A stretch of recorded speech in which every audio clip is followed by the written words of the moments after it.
Hi, I'm Mike Marusic. I'm the Senior Vice President of the Business Solutions Group at Sharp Electronics. This is a very big play for Sharp. Our B2B business is growing rapidly.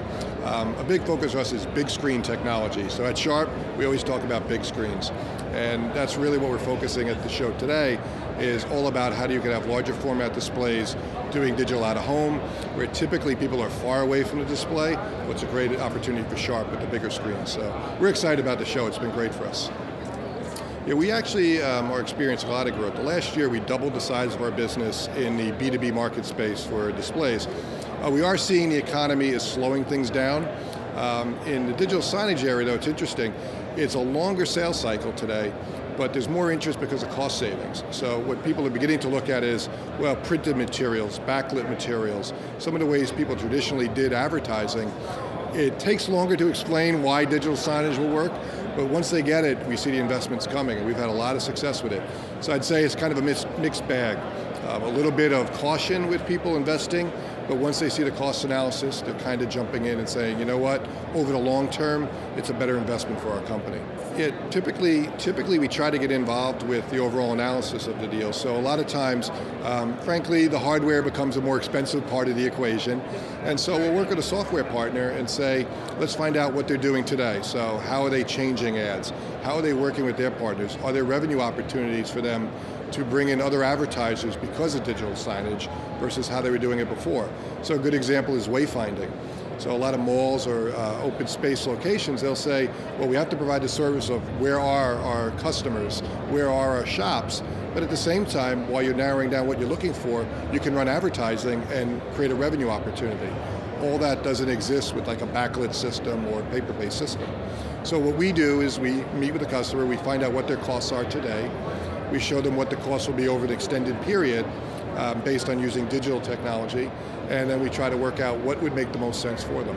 We pretty much cover the globe as Sharp Electronics. The particular area I'm a part of is North America, or really the US market, but out of our New Jersey location, we also have Latin America and Canada comes under the same management structure. So really we can address the Western Hemisphere as like a team.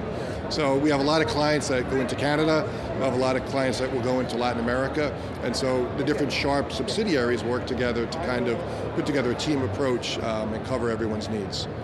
The product lines in all three markets are the same, so we're able to explain the product, support them, and typically what we do is help them out, collect their card, and then each night we forward them to the subsidiary that's responsible, so that if there's follow-up required or any additional information, they have a contact person. At a reception, we actually keep the name of the sales office so they can call in and get that person that they need. So we try to make sure, even though many of our subsidiaries are not here, we want to make sure that at least their clients are taken care of when they are visiting our booth. So it's funny, I'm getting my inspiration from my children. So I have little children at home, and they're in the iPad generation. And so it's interactive. Sharp has really been focusing on the interactive marketplace over the last year. At this show, we're showing a 60, 70, and 80-inch interactive display. So what we see it as, people want digital signage, they don't want to just be told something. That can be covered by printed material. What they really want to do is interact with the display, get additional information. So I really haven't wandered around the show a lot, we've been very busy, but I have heard there's some neat displays where people are using like Microsoft Connect as a way to create interactivity. So I think the message that I'm getting already is interactivity is what people want. The software vendors are doing it.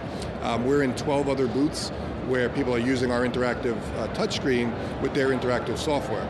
So I think what we're going to start seeing is more interactive displays, which kind of dovetails what we do in our regular life, right? The iPads, our phones, we want the information the way we want it, and now. But it was busy from right away at 10 o'clock, so I really haven't had a chance to see everything in the show, but I am noticing a bigger crowd this year. Well, I think the types of people are the same. It's a nice mix of some partner, vendors that are providing services to their clients as well as the end users. So we've had a couple of visitors in our booth this morning already who run malls. So they're looking for, and that's what came to mind earlier about interactive displays, wayfinding, advertising in the malls. We've had a couple of large corporations who are looking for digital signage for their employees to communicate with their employees. At the same time, some of those people come by with their supplier who is doing the software integration, doing the install. And so they're asking kind of both ends of the question. Here's what I want as the end user, and here's what my supplier is now going to ask about, who we work with and what the relationships are and where we can get the product. So it's a good mix of types of visitors. This is kind of a neat thing about the show, is though in our booth we have 3 or 4 different software partners exhibiting their wares because we can't be experts at everything. So we like to work with different partners who can provide services that's not our core expertise. And then at the same token, we're in their booths where they're not making hardware. So they want our hardware to showcase what they can do. So it's kind of a nice thing about this kind of marketplace is that you really have to work with each other well. So it creates a lot of knowledge. You learn a lot about what's going on in the industry, as well as here's another way to showcase your product. If someone wasn't thinking of coming to Sharp, they may see our product somewhere else. So we are showcasing our brand new 80-inch display, which ships in late April. So what's unique about this is an interactive display, 80-inch product. So what's changed about that is typically that type of product with any kind of touchscreen capability is a $20,000 to $30,000 product. We're talking about $10,000 to $12,000 now. So suddenly people can use the technology because it's affordable. If you go back 5 or 6 years ago, that was what a 50, 60-inch display cost. So now you're getting 80-inch with interactivity. We're also showing high brightness products. So traditionally a high brightness model would be a custom build. Now we're showing standard 60-inch displays with high brightness.